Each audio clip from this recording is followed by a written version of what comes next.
शर्करा से स्नान कराएंगे। मंत्र के बाद जब स्नानम समर्पयामि करें तब आप लोग शर्करा का स्नान कराएंगे। ओम अपागंधसमुद्यस वंगसूर्यो तंतकं समाहितं अपागंधसस्योरसत्वं योगर्पामि उत्तममुपायाम रहितोऽतीन्द्रियत्वा युक्तं गुह्यं येष ते योनिरिन्द्रियाय द्वाजुष्टतमम्। ओम भगवते श्री सांब सदाशिवाय नमः। शर्करा स्नानं समर्पयामि। फिर जैसे स्नान करा के भगवान को तृप्त कर लेंगे। ओम नमः शिवाय, ओम नमः शिवाय, हर हर भोले नमः शिवाय, नमः शिवाय, ओम नमः शिवाय, हर हर भोले नमः शिवाय। देखिए हर चीज से स्नान कराने से अलग अलग फल प्राप्त होता है। जैसे दूध से स्नान करने का अलग फल है, दधी से स्नान करने का अलग फल है, रस से स्नान करने का अलग फल है, मधु का स्नान करने के बाद अलग फल है और शर्करा का स्नान करने का अलग फल है। अब इसके बाद हम लोग जल से शिवलिंग को पवित्र कर लेते हैं। इसके बाद पांचों पंचामृत को मिला के हम भगवान का अभिषेक करते हैं। तो अब जो पंचामृत आप लोगों ने तैयार किया है उसका जो है स्नान कराएंगे भगवान। जो पांचों चीजें मिला के लाएंगे ना आप लोग, पंचामृत जिसको बोलते हैं, उससे स्नान कराएंगे भगवान।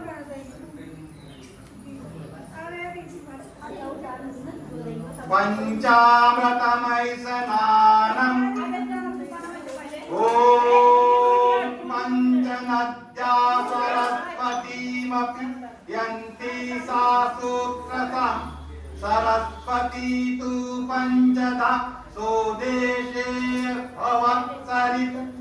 ओम भगवते श्री सांब सदाशिवाय नमः। पंचामृतय स्नानं समर्पयामि। अब इसके बाद हम लोग देखो बार बार शुद्धोदक स्नान करवा रहे हैं ना, भगवान को शुद्ध करते हैं। इतनी सारी चीज चढ़ाने के बाद फिर हम लोग जो है और चीजें चढ़ाएंगे। इसलिए जो है हम लोग बीच बीच में जल डाल के भगवान को, विग्रह को शुद्ध करते रहते हैं। अब देखिए शुद्धोदक स्नान है, आपने पंचामृत डाल दिया है। अब इसके बाद शुद्धोदक स्नान कराएंगे। मंत्र के बाद आपको जागिएगा। शुद्धोदकम स्नानम ओम शुद्धवाला सर्व शुद्धवालो मणिमालस्तश्विना श्वेत श्वेताक्षो तुलस्ते रुद्राय पशुपतये करणायामाविलिप्ता रौद्रा नभोरूपा परजन्यः। ओम भगवते श्री सांब सदाशिवाय नमः। शुद्धोदकय स्नानं समर्पयामि। अब जल से हम लोग शुद्ध कर लेंगे। जो बीच बीच में हम लोग कराते थे वो शुद्धोदक स्नान ही था। वो पूरा मंत्र पढ़ने के बजाय ओम नमः शिवाय करके हम लोग शुद्ध करा रहे थे। गंगा जी जल है ही है, गंगा जल बीच में आते रहिए, उसमें मिलाइए पंचामृत में। जल धारा जो है गंगा जल ही है। गंगा जल है जहाँ पे गंगा जी होती है वहाँ गंगा जी चढ़ाई करती है। जहाँ पे सारे जल जो है गंगा ही है, सारे जल जो है उसमें गंगा जी का ही महत्व है। भगवान शंकर के सर से ही तो गंगा जी निकल रही। जहाँ शंकर जी है वहाँ गंगा जी। महाभिषेक स्नानम। देखिए जल की धारा भगवान शिव को अति प्रिय है, इसीलिए उनके सर से सदैव गंगा जी बहा करती है। इसीलिए क्योंकि भगवान शिव को जल धारा बहुत पसंद है, इसीलिए हम लोग सावन के महीने में जब खूब पानी बरसता है तभी हम भगवान का रुद्राभिषेक करते हैं, क्योंकि जल धारा भगवान को बहुत पसंद है। सारे देवता जहाँ भिन्न भिन्न प्रकार के पदार्थों से तृप्त होते हैं वहाँ भगवान शंकर मात्र एक लोटा जल से ही तृप्त हो जाते हैं। लेकिन फिर भी हम लोग तरह तरह की वस्तुएं ला करके, पदार्थ ला के अपनी श्रद्धा अनुसार भगवान का हम लोग अर्चन करते हैं, भगवान का हम लोग जो है अभिषेक करते हैं, अभिषेक करते हैं। तो देखिए महाअभिषेक स्नानम हो रहा है। पहले सुन लीजिए इस बात को। जल की धारा भगवान शिव को अति प्रिय है। ज्वर के कोप को शांत करने के लिए वर्षा का शुद्ध जल, देखिए आप लोग ध्यान से सुने तो आपको मालूम होगी किस काम के लिए कौन सा जल हम भगवान के ऊपर चढ़ाएं। किसी भी महीने में कभी भी हम अपने परेशानियों को दूर करने के लिए भगवान शंकर के शिवलिंग के ऊपर उन जलों का, उन पदार्थों का अर्पण करके मनोवांछित फलों को प्राप्त कर सकते हैं। आज जो है बहुत पुण्य दिन है जब हम लोग सारे कार्य जो है भगवान रुद्राभिषेक के रूप में कर रहे हैं। तो इसमें सुन लीजिएगा ध्यान से, इसमें सब लिखा हुआ है। ज्वर के कोप को शांत करने के लिए, वर्षा के लिए शुद्ध जल से। अगर बुखार हो गया हो और पानी न बरस रहा हो तो हम शुद्ध जल से भगवान का अभिषेक करते हैं ताकि पानी बरसे और बुखार का कोप शांत हो। कोई परेशानी आ गई हो, व्याधि की शांति के लिए कुशोदक से, कुशोदक समझ रही है, वो कुश जो होती है, कुश से के साथ जो है जल डालें।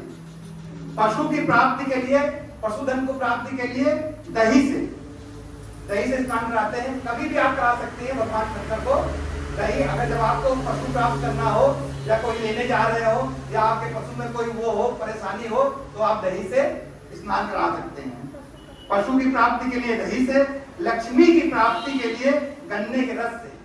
अगर आपको लक्ष्मी की प्राप्ति करनी है, आपके पास आर्थिक समस्या है, तो कभी भी भगवान शिव को आप जो है किसी भी शिवलिंग में जाके गन्ने के रस के साथ उनका अभिषेक करके आप उनसे लक्ष्मी की प्रार्थना कर सकते हैं। धन प्राप्ति के लिए मधु। लक्ष्मी तो क्या होती है, जो हमको लक्ष्य से मिलती है, जो हमारा लक्ष्य होता है, जिसको हमको प्राप्त करना होता है, उसको लक्ष्मी बोलते हैं।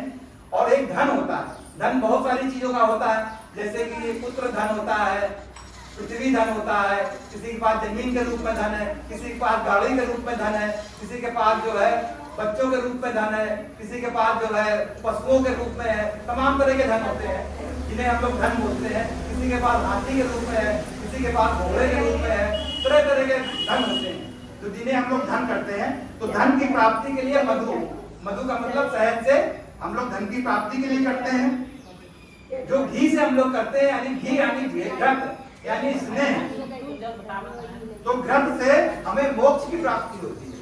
हमारे जो है मोह बंधन जो हमें जकड़े रहते हैं, जो हमें कोई काम नहीं करने रहते हैं, हमारे दिमाग के ऊपर हमेशा छाए रहते हैं, हम अपने उद्देश्यों को भूल जाते हैं, हमारा किसी काम में मन नहीं लगता है क्योंकि हम मोह से जकड़े हुए हैं, हम बातें कर रहे हैं, हम अपनी बातों में लगे हुए हैं। तो इन सब चीजों से जब हम जकड़े रहते हैं तो हमारा जो है बंधन नहीं छूट पाता है। तो उससे छूटने के लिए हम लोग क्या करते हैं, घृत से जो हमारा मोह होता है उससे हमको क्षय हो जाता है। हम किसी चीज के लिए इतना उतावले हैं कि बाकी चीजों को भूले जा रहे हैं।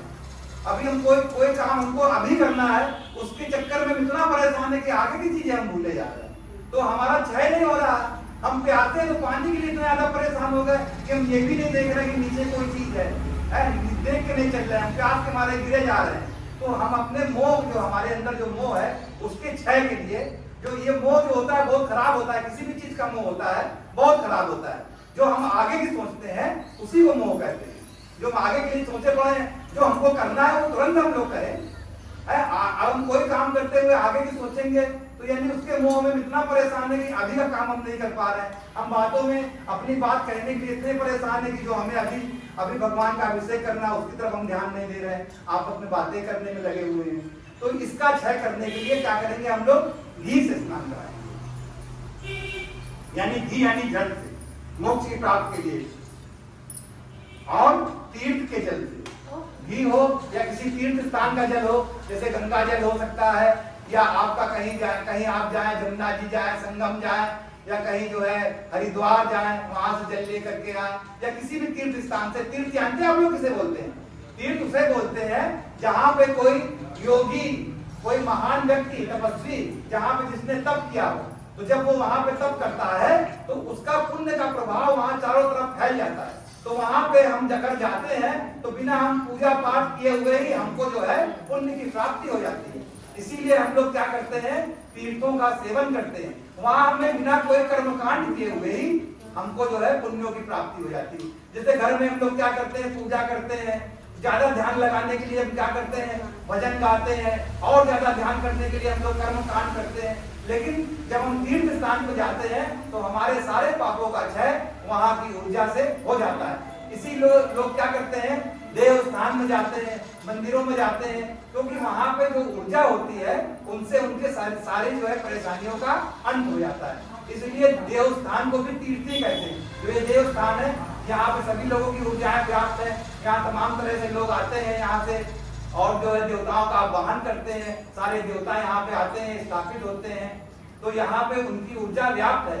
तो जब यहाँ पे आप लोग आते हो तो आपके सभी प्रकार के रोग शोक जो है वो यहाँ पे मिट जाते हैं। जो कुछ भी आप लोग की मनोकामनाएं होती है वो पूरी होती है। इसीलिए हम लोग तीर्थ, तो यहाँ पे कहा गया तीर्थों का जल भी अगर आप लाएंगे डालेंगे तो आपकी मोक्ष सुंदरता हेतु शर्करा का। अगर आप चाहें कि सुंदर वातावरण हो, हमारा शरीर सुंदर हो, हमारा घर सुंदर हो, हमारी सब चीजें सुंदर हो, चारों तरफ हमको सुंदरता देखने को मिले, ऐसा चाहने के लिए आपको जो है शर्करा यानी शक्कर से आप स्नान कराएंगे। बुद्धि की जड़ता को दूर करने के लिए, कि जब हमारे बुद्धि के अंदर कभी कभी जड़ता आ जाती है, यानी हम बुद्धिमान तो हैं, पढ़े लिखे भी हैं, सब कुछ हमारे पास है, सारी चीजें हमारे पास है, लेकिन हमारी बुद्धि जड़ हो जाती है। जड़ का मतलब ये सोच ही नहीं पा रहे वहां तक, सारी चीजें भूले पड़े हैं, है सब कुछ आप ही के अंदर, लेकिन जड़ हो गए। तो जड़ता को दूर करने के लिए क्या करते हैं हम लोग, शक्कर मिले हुए दूध का भगवान शिव के ऊपर अर्पण करते हैं, तो हमारी बुद्धि की जड़ता दूर होती है। इसीलिए देखा होगा बहुत से लोग जो है डेली जा करके जो है दूध मिले हुए जल से भगवान शंकर का अभिषेक करते हैं, ताकि उनकी बुद्धि की जड़ता दूर हो और वो पुरानी बातों को भूल जाए और नए नए काम करें, अपने जीवन को सफल बनाएं। इसीलिए देखा होगा बहुत से लोग जाके डालते हैं। एक होता है प्रमेह रोग के नाश के लिए, पाप क्षय की इच्छा रखने के, जो पाप हम लोग कर देते हैं, या कोई हमारे अंदरूनी कोई बीमारी होती है, प्रमेह नहीं हो जाता है, अंदरूनी कुछ हो जाता है, बाहर से भी क्षय भी हो जाता है, जो अंदर हो जाता है, हमारे अंदरूनी बीमारियां हैं, और उसके क्षय के लिए, और जो हमारे पाप होते हैं, पाप सही वो होता है जो हमारी अंदरूनी परेशानियां होती है, शरीर के अंदर जो परेशानी होती है वो पाप से तो होती है। क्या पाप हमने किया, कोई ऐसी चीज खा ली हमने जो हमें नहीं खानी चाहिए, पाप तो है। जो काम हमें नहीं करना चाहिए, पाप क्या है, जो काम हमें नहीं करना चाहिए वो काम जब हम करते हैं वही पाप हो जाता है। जो काम हमें नहीं करना वो हमें नहीं करना। धर्म हमको सिखाता है कि क्या काम हमको करना है, और धर्म हमको सिखाता है कि क्या काम हमें नहीं करना है, और जो काम हमें नहीं करना है जब वो काम हम लोग कर देते हैं तो हमारे पाप हो जाता है। जब हमारे अंदर पाप हो जाता है तो हमारे अंदर ग्लानि आ जाती है, अरे हमने ये कर दिया, और वो जो है एक रोग का रूप ले लेती है, वो रोग बन जाता है। इसीलिए कहते हैं पापों से बचो, कि हमारी अंतरात्मा कभी कोसे ना हमको। जब हमारी अंतरात्मा नहीं कोसेगी, हमारा शुद्ध हृदय रहेगा, तो हम अंदर से स्वस्थ रहेंगे, हमें कोई बीमारी नहीं होगी। तो पाप और प्रमेय का सहन करने के लिए सहन, आरोग्य की इच्छा करने वालों को घृत से, अगर आरोग्य की रक्षा करना चाहते हैं, वही चीज है। आरोग्य का मतलब यह है कि हमारा शरीर जो है अच्छा बना रहे है, और जो है अगर बीमारी हो गई तो वो दूर हो जाए, उसके लिए वही घी घृत है, सारी चीजों को नष्ट करता है ना। ये पांच ही चीज के अंदर तो सारी चीजें उन्होंने भर दी हैं। जैसे 5 चित जल पावा गगन समीरा, वैसे जो है ये 5 चीजों से भगवान का जो स्नान कराया, जिसको पंचामृत बोलते हैं। वही पंचाक्षरी शिव का मंत्र भी है, ओम नमः शिवाय। तो ये 5 चीजें भगवान शंकर की हैं, चित जल पावा गगन समीरा है। 5 चीजों से ही भगवान शंकर बने हुए। वो जीव के रूप में सृष्टि में विद्यमान है, हर जगह सर्वत्र भगवान शिव विद्यमान है। और ये जो महीना जो है सावन का महीना, उनका महीना इसलिए माना जाता है क्योंकि यहाँ देखिए तमाम तरह के नए नए जीव आ जाते हैं। जिन जीवों को आपने कभी नहीं देखा होगा वो सावन के महीने में आप देखते हो। और जीवों को क्या होता है, जीवों को जल की धारा बहुत पसंद होती है। शिव को भी जल जो है बहुत पसंद होता है। बिना जल के जीव रह ही नहीं सकता है। कोई भी जीव हो बिना जल के रह सकता है क्या?